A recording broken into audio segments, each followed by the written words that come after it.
So hello guys, welcome back to Abe talk. So ಇವತ್ತಿನ ವಿಷಯ love mocktail 3 ಸಿನಿಮಾದ ಒಂದು ಟ್ರೈಲರ್ ರಿವ್ಯೂ.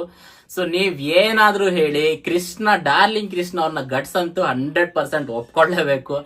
ಡಾರ್ಲಿಂಗ್ ಕೃಷ್ಣ ಆಗ್ಲಿ, ಮಿಲನ ನಾಗರಾಜ್ ಅವರ ಒಂದು ಗಟ್ಸ್ ಆಗ್ಲಿ ಒಪ್ಕೊಳ್ಳೇಬೇಕು. ಯಾಕಂದ್ರೆ ಈಗ ಮಾರ್ಚ್ 19 ಅನ್ನೋಂಥದ್ದು ಒಂದು ಎಂತ ಕ್ರೂಷಿಯಲ್ ಡೇಟ್ ಆಗ್ಬಿಟ್ಟಿದೆ ಅಂದ್ರೆ, ಎಲ್ಲಿ ನೋಡಿದ್ರಿ ಮಾರ್ಚ್ 19 ಯಾಕೆ ಇಡೀ ಇಂಡಿಯಾದಲ್ಲಿ ಯಾಕೆ ಒಂದ್ ವಿಷಯ ಅಂತೂ ಇತ್ತು, ಟಾಕ್ಸಿಕ್ ವರ್ಸಸ್ ದುರಂಧರ್. ಸೊ ಎರಡೂ ಸಿನಿಮಾ ರಿಲೀಸ್ ಆಗ್ತಿರೋದ್ರಿಂದ ಮಾರ್ಚ್ 19 ಅನ್ನೋದು ಒಂದು ಕ್ರೂಷಿಯಲ್ ಡೇಟ್ ಆಗಿತ್ತು. ಅಂಡ್ ಎಲ್ಲರೂ ಸಮೇತ ವೇಟ್ ಮಾಡ್ತಿರೋಂತ ಒಂದು ಮೋಸ್ಟ್ ಅವೇಟೆಡ್ ಡೇಟ್ ಅಂದ್ರೆ ಅದು ಮಾರ್ಚ್ 19 ಆಗಿತ್ತು. ಬಟ್ ಈಗ ಟಾಕ್ಸಿಕ್ ಸ್ಟೆಪ್ ಬ್ಯಾಕ್ ಆಗಿದೆ. ಅದಕ್ಕೆ ಪ್ರಾಕ್ಟಿಕಲ್ ರೀಸನ್ಸ್ ಇದಾವೆ. ಈಗ ಈ ಹಿಂದೆಯವರೆಲ್ಲ ಹೇಳ್ತಾರೆ, ನಾರ್ತ್ ಅವರೆಲ್ಲ ಬಡ್ಕೊಳ್ತಾ ಇದಾರೆ, ದುರಂಧರಿಗೆ ಎದ್ರಕೊಂಡು ಟಾಕ್ಸಿಕ್ ಹಿಂದೆ ಹೋಗ್ಬಿಡ್ತು, ಓಡೋಗ್ಬಿಡ್ತು ಅಂತ. ಅಂಡ್ ರೀಸೆಂಟ್ ಆಗಿ ಟ್ರೈಲರ್ ಕೂಡ ಅವರು ಲಾಂಚ್ ಮಾಡಿದ್ದಾರೆ. ಸೊ ಈ ಟ್ರೈಲರ್ ನೋಡಿದ್ಮೇಲೂ ಕೂಡ ಅದೇ ಹಾವಳಿ ಜಾಸ್ತಿ ಆಗ್ಬಿಟ್ಟಿದೆ. ಸೊ ಇಂಥ ಒಂದು ಟ್ರೈಲರ್ ಬಿಟ್ಟಿದ್ದಾರೆ.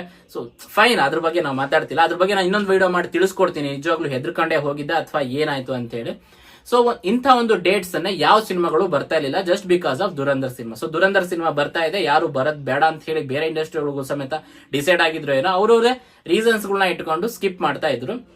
ಬಟ್ ಅವರೆಲ್ಲ ಸ್ಕಿಪ್ ಮಾಡಿ ಹೋಗೋ ಟೈಮ್ ಅಲ್ಲಿ ನಮ್ ಗುರು ಡಾರ್ಲಿಂಗ್ ಕೃಷ್ಣ ಅವರ ಒಂದು ಮೀಟರ್ ನೋಡಿ ಸರ್. ಯಾವುದೇ ಸಿನಿಮಾ ಬರ್ಲಿ, ಅದ್ ಎಂತ ದೊಡ್ಡವನೇ ಬರ್ಲಿ, ಕನ್ನಡ ಆಡಿಯನ್ಸ್ಗೆ ಕನ್ನಡ ಸಿನಿಮಾ ಕೊಡ್ತೀನಿ.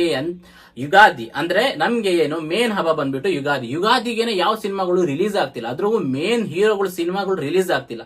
ಸೊ ಇದು ಎಂತ ಒಂದು ಲಾಸ್ ಗೊತ್ತಾ ಕನ್ನಡ ಇಂಡಸ್ಟ್ರಿಗೆ. ಇಂತ ಒಂದು ಕ್ರೂಷಿಯಲ್ ಟೈಮ್ ಅಲ್ಲಿ 4-5 ದಿನ ಹಾಲಿಡೇಸ್ ಸಿಗುತ್ತೆ. ಅಂಡ್ ಯುಗಾದಿ ಜನ ಹೊರಗಡೆ ಹೋಗ್ತಾರೆ, ಸಿನಿಮಾನ ನೋಡ್ತಾರೆ, ಅದು ವಿತ್ ಫ್ಯಾಮಿಲೀಸ್ ನೋಡ್ತಾರೆ.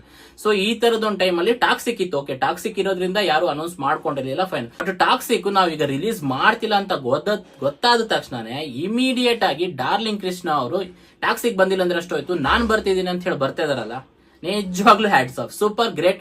ಬಟ್ ಒಳ್ಳೇದಾಗ್ಲಿ ಇದ್ರ ಬಗ್ಗೆ. ಅಂಡ್ ಟ್ರೈಲರ್ ಬಗ್ಗೆನೂ ಮಾತಾಡೋಂಥದ್ದಾದ್ರೆ ಒಟ್ನಲ್ಲಿ ಏನಂದ್ರೆ, ಲವ್ ಮಾಕ್ಟೈಲು ಡಾರ್ಲಿಂಗ್ ಕೃಷ್ಣ ಅವರ ಲೈಫ್ ನ ಕೈ ಹಿಡಿದ್ ಬಿಡ್ತು ಅಂತಾನೆ ಹೇಳ್ಬೋದು. ಲವ್ ಮಾಕ್ಟೈಲು ಅವ್ರಿಗೆ ಲೈಫ್ಗೆ ಒಂದು ಒಳ್ಳೆ ಟರ್ನ್ ಕೊಟ್ಟಿದ್ದಂತ ಒಂದು ಸಿನಿಮಾ. ಸೊ ಒಂದಿಷ್ಟು ಕಂಟಿನ್ಯೂಸ್ ಫ್ಲಾಪ್ಸ್ ನ ನೋಡ್ಕೊಂಡು ಅಂತ ಒಂದು ಸಕ್ಸಸ್ ನ ನೋಡ್ತಾ ಇರ್ಲಿಲ್ಲ ಡಾರ್ಲಿಂಗ್ ಕೃಷ್ಣ ಅವರು. ಬೇರೆ ಸಿನಿಮಾಗಳನ್ನ ತುಂಬಾ ಟ್ರೈ ಮಾಡ್ತಾ ಇದ್ರು, ಬಟ್ ಯಾವ್ದು ಸಿನಿಮಾ ಅವ್ರಿಗೆ ಅಂತ ಒಂದು ಸಕ್ಸಸ್ ಅನ್ನ ತಂದು ಕೊಟ್ಟಿರ್ಲಿಲ್ಲ. ಬಟ್ ಲವ್ ಮಾಕ್ಟೈಲ್ ಅಂತ ಒಂದು ಸಿನಿಮಾ ಅವರೇ ಡೈರೆಕ್ಷನ್ ನ ಮಾಡ್ಕೊಂಡು, ಅವರೇ ಒಂದು ರೈಟಿಂಗ್ ಅನ್ನ ಬರ್ಕೊಂಡು, ಲಿರಿಕ್ಸ್ ಆಗ್ಲಿ ಪ್ರತಿಯೊಂದನ್ನು ಅವರೇ ಬರ್ದು, ಅಂಡ್ ಯಾವ್ದೇ ಕೋರಿಯೋಗ್ರಾಫರ್ಸ್ ಇಲ್ಲದೆ, ಯಾವ್ದು ಏನು ಇಲ್ಲ, ಜಸ್ಟ್ ಒಂದು ಮ್ಯೂಸಿಕ್ ಆಲ್ಬಮಿಗೆ ಮಾತ್ರ ಒಂದು ಮ್ಯೂಸಿಕ್ ಡೈರೆಕ್ಟರ್ ನ ಇಟ್ಕೊಂಡಿದ್ರು. ಸೊ ರಘು ದೀಕ್ಷಿತ್ ಅವರು ಫಸ್ಟ್ ಸಿನಿಮಾಗೆ, ಅವರು ಲವ್ ಮಾಕ್ಟೈಲ್ ಫಸ್ಟ್ ಸಿನಿಮಾಗೆ ಮ್ಯೂಸಿಕ್ ಅನ್ನ ಮಾಡಿದ್ರು.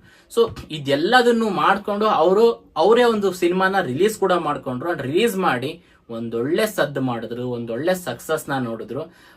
ಆ ಫಸ್ಟ್ ಸಿನಿಮಾದಲ್ಲಿ ಎಷ್ಟು ಅವ್ರಿಗೆ ದುಡ್ಡು ಬಂದಿದೆ, ಎಷ್ಟು ಬಿಸ್ನೆಸ್ ಆಗಿದೆ ಗೊತ್ತಿಲ್ಲ. ಬಟ್ ಯಾಕಂದ್ರೆ ಜನ ಈಗ ಗೊತ್ತಲ್ವಾ, ಒಂದು ಒಳ್ಳೆ ಸಿನಿಮಾನ ಥಿಯೇಟರ್ ಫಸ್ಟ್ ನೋಡಲ್ಲ, ಅದು OTT ಬಂದ್ಮೇಲೆ ಜನ ಜಾಸ್ತಿ ನೋಡೋದು. ಸೊ ಲವ್ ಮಾಕ್ಟೈಲ್ ಕೂಡ OTT ಬಂದ್ಮೇಲೆ ಅದು ಜಾಸ್ತಿ ರೀಚ್ ಆಗಿದ್ದು.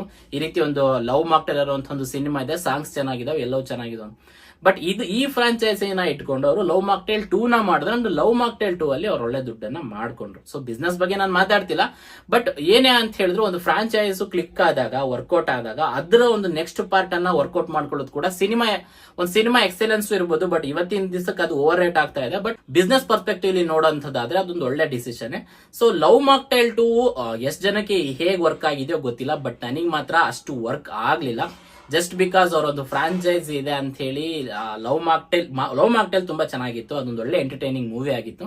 ಲವ್ ಮಾಕ್ಟೈಲ್ 2 ಓಕೆ, ಬಟ್ ಅದನ್ನ ಜನ ತುಂಬಾ ಇಷ್ಟಪಟ್ರು, ಕೆಲವರು ಇಷ್ಟಪಟ್ರು, ನ್ಯೂಟ್ರಲ್ ಆಡಿಯನ್ಸ್ ಕೂಡ ಇಷ್ಟಪಟ್ರು. ಸೊ ಅದು ಕೂಡ ವರ್ಕೌಟ್ ಆಯ್ತು. ಸೊ ಈಗ ಅದೇ ಫ್ರಾಂಚೈಸಿನ ಇಟ್ಕೊಂಡು ಲವ್ ಮಾಕ್ಟೈಲ್ 3 ನ ತಂದಿದ್ದಾರೆ ಡಾರ್ಲಿಂಗ್ ಕೃಷ್ಣ ಅವರು. ಸೊ ಈಗ ಆ ಟ್ರೈಲರ್ ನೋಡಿದೆ, ಟ್ರೈಲರ್ ಚೆನ್ನಾಗಿದೆ. ಸೊ ಟ್ರೈಲರ್ ಅಲ್ಲಿ ಒಂದು ಮಗು ಕಥೆನ ನಾನು ಹೇಳ್ತಾ ಇದ್ದೀನಿ, ಅಥವಾ ನನ್ನ ಲೈಫ್ ನ ಕೊನೆ ಭಾಗನ ಹೇಳ್ತಾ ಇದ್ದೀನಿ. ಅಂದ್ರೆ ಈ ಸಿನಿಮಾದ ಕೊನೆ ಭಾಗನೂ ಆಗ್ಬೋದು, ಅಂದ್ರೆ ಲವ್ ಮಾಕ್ಟೈಲ್ ಸಿನಿಮಾದ ಕೊನೆ ಭಾಗ ಹೇಳ್ತಿದ್ದೀನಿ ಅಂತಾನು ಅವ್ರು ಹೇಳಿದ್ದಾರೆ. ಸೊ ನೋಡೋಣ, ಇದೇ ಕೊನೆ ಭಾಗ ಆಗುತ್ತಾ ಅಥವಾ ಲವ್ ಮಾಕ್ಟೈಲ್ 4, 5, 6 ಸೀರೀಸೇ ಬರುತ್ತಾ, ವೇಟ್ ಮಾಡಿ ನೋಡೋಣ. ಬಟ್ ಲವ್ ಮಾಕ್ಟೈಲ್ 2 ನನಗೆ ದುರಂಧರ್ ಆಪೋಸಿಟ್ ಬರೋದಕ್ಕೆ ಡಿಸೈಡ್ ಮಾಡಿರುವಂತಹ ಒಂದು ಡಿಸಿಷನ್ ಮಾತ್ರ ಕ್ಲಾಸ್ ಅನಿಸು. ಆ ಗಟ್ಸ್ ನಾನು ಒಪ್ಕೊಳ್ತೀನಿ. ಇನ್ ಕೇಸ್ ದುರಂಧರ್ ಹಿಟ್ ಆದ್ರೂ ಕೂಡ ಲವ್ ಮಾಕ್ಟೈಲ್ಗೆ ಸ್ಪೇಸ್ ಇರುತ್ತೆ. ಸೊ ನಾನು ಹೇಳೋದೇನಂದ್ರೆ, ಒಂದು ಕನ್ನಡ ಆಡಿಯನ್ಸ್ ಆಗಿ ಕನ್ನಡ ಸಿನಿಮಾ ನೋಡಬೇಕು ಅನ್ನೋಂಥವ್ರು ಲವ್ ಮಾಕ್ಟೈಲ್ ಸಿನಿಮಾನೇ ಫಸ್ಟ್ ಚಾಯ್ಸ್ ಆಗಿ ತಗೊಂಡಿರ್ತಾರೆ. ಕನ್ನಡ ಸಿನಿಮಾ ನೋಡಬೇಕು ಅಂದವರೆಲ್ಲ ಲವ್ ಮಾಕ್ಟೈಲ್ 3ಗೆನೆ ಹೋಗ್ತಾರೆ. ಸೊ ದುರಂಧರ್ ಎಷ್ಟೇ ಹಿಟ್ ಆದ್ರೂ ಕೂಡ ಲವ್ ಮಾಕ್ಟೈಲ್ಗೂ ಸಮೇತ ಆಡಿಯನ್ಸ್ ಇದ್ದಾರೆ, ಕನ್ನಡಗೂ ಸಮೇತ ಆಡಿಯನ್ಸ್ ಇದ್ದಾರೆ. ಇದನ್ನ ಎನ್ಕ್ಯಾಶ್ ಮಾಡ್ಕೊಳ್ಳೋದಕ್ಕೋಸ್ಕರ ಒಂದು ದೊಡ್ಡ ಸಿನಿಮಾ ಆಪೋಸಿಟ್ ಬರ್ತಾ ಇದಾರಲ್ವಾ, ಲವ್ ಮಾಕ್ಟೈಲ್ 3ನ ತಗೊಂಡು ಡಾರ್ಲಿಂಗ್ ಕೃಷ್ಣ ಮತ್ತು ಮಿಲನ ನಾಗರಾಜ್ ಅವರು, ಇವರ ಈ ಗಟ್ಸ್ಗೆ ನಿಜವಾಗ್ಲೂ ಒಂದು ಹ್ಯಾಟ್ಸ್ ಆಫ್ ಹೇಳಲೇಬೇಕು. ಸೊ ಈ ಡಿಸಿಷನ್ ನನಗೆ ತುಂಬಾ ಇಷ್ಟ ಆಯ್ತು, ಅದಕ್ಕೋಸ್ಕರನೇ ಈ ವಿಡಿಯೋ ಮಾಡಿ ನಾನು ಈ ವಿಷಯನ ನಿಮಗೆ ತಿಳಿಸ್ಕೊಡ್ತಾ ಇದ್ದೀನಿ. ಸೊ ಇವರು ಒಂದು ಇಂಥ ದೊಡ್ಡ ಸಿನಿಮಾ ವಿರುದ್ಧ ಒಂದು ಇವರು ಡಿಸಿಷನ್ ತಗೊಂಡಿರೋದ್ರ ಬಗ್ಗೆ, ಇದ್ರ ಅಪೋಸಿಟ್ ನಾವು ರಿಲೀಸ್ ಮಾಡ್ಕೊಂಡು ಕನ್ನಡ ಸಿನಿಮಾನ ಆರಾಮಾಗಿ ರೀಚ್ ಮಾಡ್ಕೊಳ್ತೀವಿ ಅನ್ನೋಂಥ ಒಂದು ಡಿಸಿಷನ್ ಬಗ್ಗೆ ನಿಮಗೆ ಏನನ್ಸುತ್ತೆ ಅನ್ನೋದನ್ನ ಕಮೆಂಟ್ ಮೂಲಕ ತಿಳಿಸಿ. ಅಂಡ್ ವಿಡಿಯೋನ ಮ್ಯಾಕ್ಸಿಮಮ್ ಶೇರ್ ಮಾಡಿ. ಸೊ ವಿಡಿಯೋ ಇಷ್ಟ ಆಗಿದ್ರೆ ಇಂತಹ ಇನ್ನಷ್ಟು ವಿಡಿಯೋಗಳಿಗೋಸ್ಕರ, ಇಂತಹ ಇನ್ನಷ್ಟು ಸಿನಿಮಾ ಕಂಟೆಂಟ್ ಗಳಿಗೋಸ್ಕರ ನನ್ನ ಚಾನಲ್ ಅನ್ನ ಸಬ್ಸ್ಕ್ರೈಬ್ ಮಾಡ್ಕೊಂಡು ಸಪೋರ್ಟ್ ಮಾಡೋದನ್ನ ಮಾತ್ರ ಮರಿಬೇಡಿ ಅಂತ ಹೇಳ್ತಾ ಥ್ಯಾಂಕ್ ಯು.